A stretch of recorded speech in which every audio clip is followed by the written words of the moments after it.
નમસ્કાર વિદ્યાર્થીની બહેનો. હવે આજે આપણે ધોરણ 12માં 10મું ચેપ્ટર જાવામાં અપવાદરૂપ પરિસ્થિતિનું વ્યવસ્થાપન જે આપણે પ્રોગ્રામિંગ જોઈ ગયા આગળ એમાં અપવાદરૂપ પરિસ્થિતિનું નિર્માણ થાય તો એના માટેનું વ્યવસ્થાપન માટેનો આ ચેપ્ટર છે. આપણે એવું માનીએ કે કમ્પાઇલ કરેલો પ્રોગ્રામ એક ક્ષતિરહિત હોય અને તેથી તે સફળતાપૂર્વક તેનો અમલ થઈ શકે, પરંતુ અમુક કિસ્સાઓમાં આપણે તમે જોઈએ છે કે અધવચ્ચે જ પ્રોગ્રામ અટકી પડે. એમાં ઉદાહરણ તરીકે જોવું હોય તો આપણે પ્રોગ્રામ લખ્યો હોય, ચોક્કસ વેબસાઇટ સાથે જોડાણ કરીને વેબ પેજને ડાઉનલોડ કરે તો સામાન્ય સંજોગોમાં પ્રોગ્રામ અપેક્ષા મુજબ ચાલશે, પરંતુ આ પ્રોગ્રામ એવા કમ્પ્યુટર પર ચલાવવામાં આવે જેને ઇન્ટરનેટ સાથે જોડાણ ન હોય તો ત્યારે પ્રોગ્રામ શું કરે, અનઅપેક્ષિત પરિણામો આપણને આપે છે. એમાં કોઈ પ્રોગ્રામ માત્ર વાંચી શકાય તેવી ફાઇલમાં સુધારા વધારા કરવાનો પ્રયત્ન કરતો હોય અથવા એવી ફાઇલને ખોલવાનો પ્રયત્ન કરતો હોય કે જે કમ્પ્યુટરમાં ઉપલબ્ધ જ ન હોય, તો આ પ્રકારના કિસ્સાઓને જાવામાં અપવાદરૂપ પરિસ્થિતિ તરીકે ઓળખવામાં આવે છે. આ ધ્યાનમાં રાખજો વિદ્યાર્થીની બહેનો, પૂછી શકાય.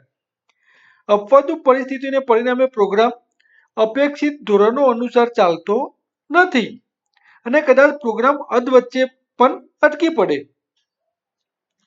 તો આ જે અપવાદ છે એ અપવાદ એ પ્રોગ્રામના અમલ દરમિયાન ઉદ્ભવતી સમસ્યાનો સંકેત છે. એક્ઝામમાં પૂછી શકાય. જે મોટે ભાગે ભૂલ સંદેશ દર્શાવે છે. અપવાદ જવલ્લે જ ઉદ્ભવતા હોય છે, છતાં પણ પ્રોગ્રામ લખતી વખતે આપણે અપવાદરૂપ પરિસ્થિતિનું નિયમન થઈ શકે તે માટે ચોક્કસ કાળજી લેવી જોઈએ. અપવાદનું નિયમન એ એવી આગોતરી વ્યવસ્થા છે કે જાણે કે કોઈ સમસ્યા સર્જાઈ જ નથી તેમ માની પ્રોગ્રામનો અમલ ચાલુ રાખવા દે છે, અથવા તો પ્રોગ્રામનો અનિયંત્રિત રીતે અણધાર્યો અંત લાવવા માટે તેનો ઉપયોગકર્તાને જાણ કરે છે. હવે આમાં અપવાદના પ્રકારો. તો જાવામાં તમામ પ્રકારની ક્ષતિવાળી પરિસ્થિતિને અપવાદ તરીકે ઓળખવામાં આવે છે. પ્રોગ્રામમાં ઉદ્ભવતી ભૂલોને મુખ્યત્વે કમ્પાઇલ કરતી વખતે ઉદ્ભવતી ભૂલો એટલે કે કમ્પાઇલ ટાઈપ એરર્સ અને અમલ દરમિયાન ઉદ્ભવતી ભૂલો એટલે કે રન ટાઈમ એરર્સ એમ બે પ્રકારમાં વિભાજિત કરી શકાય. આ ખાસ ધ્યાનમાં રાખજો વિદ્યાર્થીની બહેનો. હવે કમ્પાઇલ કરતી વખતે ઉદ્ભવતી ભૂલો, એમાં કેવી ભૂલો હોઈ શકે? કમ્પાઇલ કરવાનું આપણે આગળ શીખી ગયા. એમાં કોઈ પણ પ્રોગ્રામિંગ ભાષાની મૂળ સૂચનાઓ એટલે કે સોર્સ કોડને કમ્પ્યુટર દ્વારા અમલમાં મૂકી શકાય તેવી સૂચનાઓ એટલે કે ઓબ્જેક્ટ કોડમાં રૂપાંતરિત કરવા માટે કમ્પાઇલરનો ઉપયોગ કરવામાં આવે છે. જો પ્રોગ્રામમાં કોઈ જોડણીની ભૂલો એટલે કે સિન્ટેક્સ હશે તો આપણને કમ્પાઇલ કરતી વખતે જ ભૂલ દર્શાવવામાં આવશે અને તેને કારણે આપણે ડોટ ક્લાસ ફાઇલ બનાવી શકીશું નહીં. જો કમ્પાઇલ દરમિયાન ભૂલો આવે તો એમાં ડોટ ક્લાસ નામની ફાઇલ બનશે નહીં. સફળતાપૂર્વક કમ્પાઇલ થઈ જશે તો એમાં ડોટ ક્લાસ નામની જે નામે આપણે ફાઇલ સેવ કરી હોય એનું એક્સટેન્શન ડોટ ક્લાસ નામની નવી એક ફાઇલ બની જશે. એમાં એરર હશે તો બનશે નહીં.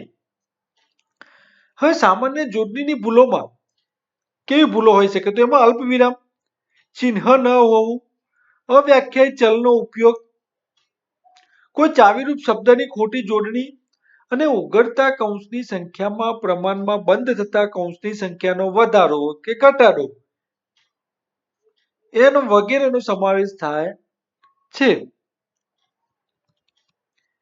આ કમ્પાઇલ કરતી વખતે ભૂલ દર્શાવતો આ પ્રોગ્રામ બનાવેલો છે.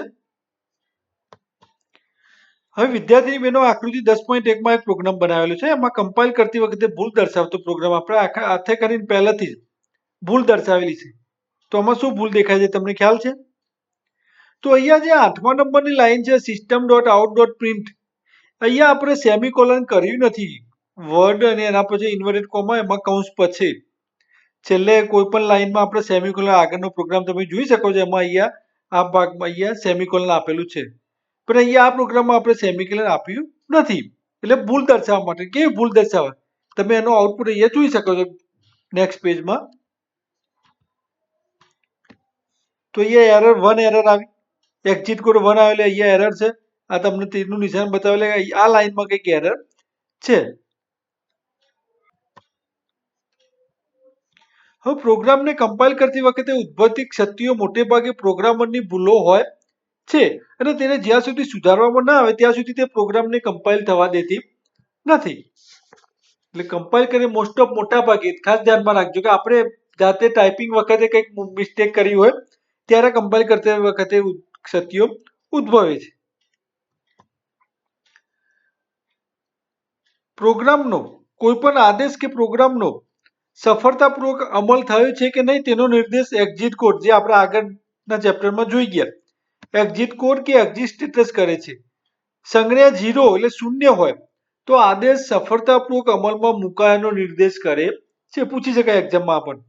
જ્યારે સંજ્ઞા 1 એવું દર્શાવે કે કમાન્ડનો અમલ કરતી વખતે કોઈ સમસ્યા ઉદ્ભવી છે, તેનો અર્થ એ થાય કે એરર ડેમો ડોટ જાવા નામના કમ્પાઇલેશન પ્રોગ્રામનું કાર્ય સફળ રહ્યું નથી. આ પણ પૂછી શકાય એક્ઝામ. હું પ્રોગ્રામના અમલ દરમિયાન કમ્પાઇલ સફળતાપૂર્વક થયું હોય પણ એને જ્યારે રન કરીએ આપણે પ્રોગ્રામને, એનો અમલ કરવા જઈએ ત્યારે ભૂલો ઉદ્ભવતી હોય. તો જો પ્રોગ્રામની સૂચનાઓમાં જોડણીની કોઈ ભૂલ ન હોય, પ્રોગ્રામ સફળતાપૂર્વક કમ્પાઇલ થશે અને આપણને ડોટ ક્લાસ ફાઇલ મળશે, પણ એમાં રન વખતે એરર બતાવશે. એ આપણે જોઈએ અહીંયા પ્રોગ્રામ આપેલો છે આકૃતિ 10.3માં. તો આજે 10.3માં અમલ દરમિયાન ભૂલો દર્શાવતો પ્રોગ્રામ છે, એમાં આપણો પ્રોગ્રામ છે. તમે આમાં ભૂલ જોઈ શકો છો. અહીંયા સિટી લિસ્ટ નામનો જે એરે બનાવેલો છે એમાં 4 વેલ્યુ છે. અહેમદાબાદ, બરોડા, રાજકોટ અને સુરત 4 સિટીના નામ આપેલા છે. એટલે 0, 1, 2 અને 3 એરે લિસ્ટ આપણે આગળના ચેપ્ટરમાં જોઈ ગયા. એમાં શરૂઆત એની 0 થી થાય એટલે 0, 1, 2, 3, બરાબર, 3 વેલ્યુ સુધીમાં આવે છે. પણ જ્યારે અહીંયા આઉટપુટમાં આપણે દર્શાવીએ ત્યારે તમે સિટી લિસ્ટ એરેમાં જોઈ શકો ચોરસ બ્રેકેટમાં 5 આપેલું છે. તો આવો પાંચમો ઘટક એવું કોઈ ઘટક છે જ નહીં, કારણ કે અહીંયા આપણે 4 જ વેલ્યુ લીધેલી છે, 4 જ સિટીના નામ છે. તો આ જે 5મા નંબરનું હયાત નથી, તો આપણને એરર અમલ દરમિયાન બતાવશે. એ સમજૂતી તમે વાંચી શકો છો. આ આપણો પ્રોગ્રામનું આઉટપુટ દર્શાવેલું છે. એક્ઝિટ કોડ 1 આવે છે. શરૂઆતમાં રન કરાવ્યું ત્યારે તમે જોઈ શકો છો 0 કમ્પાઇલ કરતી વખતે, પણ જ્યારે રન કરાવીએ છીએ ત્યારે રન ટાઈમ એરર છે. રન ટાઈમ એરરમાં એક એરર બતાવે છે.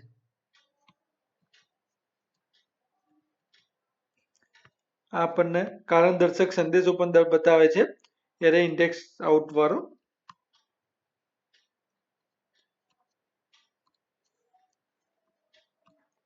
હવે java.lang અને java.io પેકેજ વિવિધ અપવાદો સાથે કામ કરતા વર્ગોને પદાનુક્રમ ધરાવે છે. અહીંયા કોષ્ટક 10.1માં બહોળા પ્રમાણમાં જોવા મળતા કેટલાક અપવાદોની યાદી અહીંયા આપેલી છે, જે અહીંયા આપણે આ જોયું કારણ દર્શક નોટિસ. અહીંયા તમે પ્રોગ્રામ રનમાં જોઈ શકો છો. આ એના અપવાદોની યાદી આપેલી છે, એનો ક્લાસ છે, અપવાદ માટેનું કારણ અને ઉદાહરણ પણ આપેલું છે. અહીંયા તમે જોઈ શકો છો. અહીંયા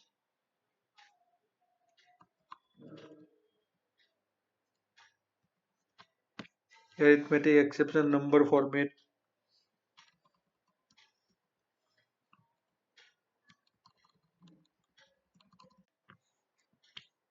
આ એક આકૃતિ 10.5માં બીજો એક પ્રોગ્રામ આપેલો છે, બીજો એક ઉદાહરણ અપવાદ રસ્તો જોઈ શકો છો તમે અહીંયા. હવે અપવાદરૂપ પરિસ્થિતિનું વ્યવસ્થાપન. આવી અપવાદરૂપ પરિસ્થિતિ ઊભી થાય તો એના માટે શું વ્યવસ્થાપન કરવું પડે, એના માટેનો ચેપ્ટર છે, આપણે જોઈએ. તો અપવાદ એ ભૂલની સ્થિતિ છે. અપવાદરૂપ પરિસ્થિતિનું વ્યવસ્થાપન એ ક્ષતિઓનું વ્યવસ્થાપન કરવાની વસ્તુલક્ષી એટલે કે ઓબ્જેક્ટ ઓરિએન્ટેડ યુક્તિ છે. હવે આવા અપવાદરૂપ પરિસ્થિતિના વ્યવસ્થાપન માટેનો પ્રોગ્રામ એટલે કે એક્સેપ્શન હેન્ડલર લખવા માટે જાવા 3 કીવર્ડનો ઉપયોગ કરે છે. કયા કયા? તો એમાં ટ્રાય, કેચ અને ફાઇનલી જેવા કીવર્ડનો ઉપયોગ કરે છે. તો આ જે ચાવીરૂપ શબ્દો છે એ અપવાદ ઉપસ્થિત થાય ત્યારે ઉપયોગમાં લેવાય છે.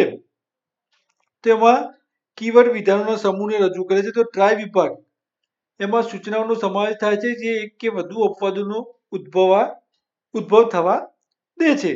એ જ રીતે કેચ વિભાગમાં એવી સૂચનાઓ કે જે સંબંધિત ટ્રાય વિભાગમાં સર્જાય તેવા ચોક્કસ પ્રકારના અપવાદોની સંભાળ લેવા માટે લખવામાં આવી હોય. અને ફાઇનલી વિભાગમાં ત્રણેય પોઈન્ટ યાદ રાખવાના સમજૂતી અને અમલ હંમેશા પ્રોગ્રામનો અંત આવે તે પહેલા કરવામાં આવે છે. ટ્રાય વિભાગમાં કોઈ અપવાદો સર્જાયા હોય કે ન સર્જાયા હોય. કેચ વિભાગમાં છે કેવું છે, ટ્રાય વિભાગમાં સર્જાયા હોય તેવા જ અપવાદો. હવે વિગતવાર સમજૂતી છે ટ્રાય વિભાગની, જે આપણે મેઇન પોઈન્ટ છે ખાસ ધ્યાનમાં રાખીને ચર્ચા કરીશું એમાં. તો ટ્રાય વિધાન કૌંસમાં સમાવિષ્ટ વિધાનનો વિભાગ છે. એમાં ટ્રાય વિભાગ શું કરે? તો ટ્રાય વિભાગ એક કે તેથી વધુ અપવાદો ઊભા કરી શકે છે. ટ્રાય વિભાગની વાક્ય રચના અહીં આપેલી છે. ટ્રાય શરૂઆતમાં કીવર્ડ લખવાનું બ્રેકેટમાં, set of statement that may generate one or more exception. એકથી વધારે અપવાદો ઊભા થાય તો એના માટેનું સ્ટેટમેન્ટ અહીંયા આપેલું છે.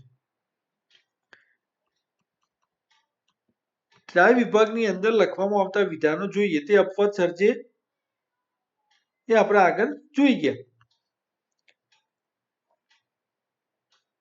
હવે અપવાદના વ્યવસ્થાપનની વ્યવસ્થા ન હોવાને કારણે પ્રોગ્રામનો અંત લાવશે.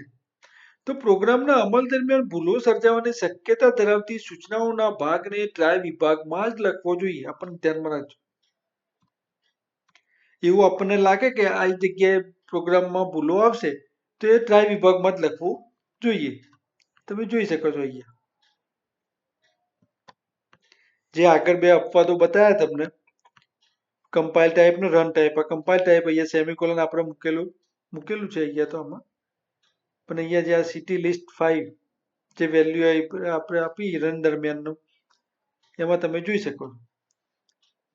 અમલ દરમિયાન જે કઈ એરર આવે એના માટે અહીંયા આપણે એ વિભાગને આપણે ટ્રાય વિભાગની અંદર જ લખેલું છે. અહીંયા સેમિકોલન બધામાં છે જ.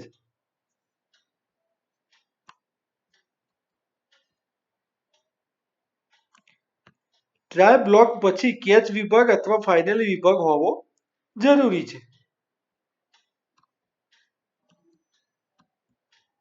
અહીંયા એરર કોડ જોઈ શકીએ છીએ.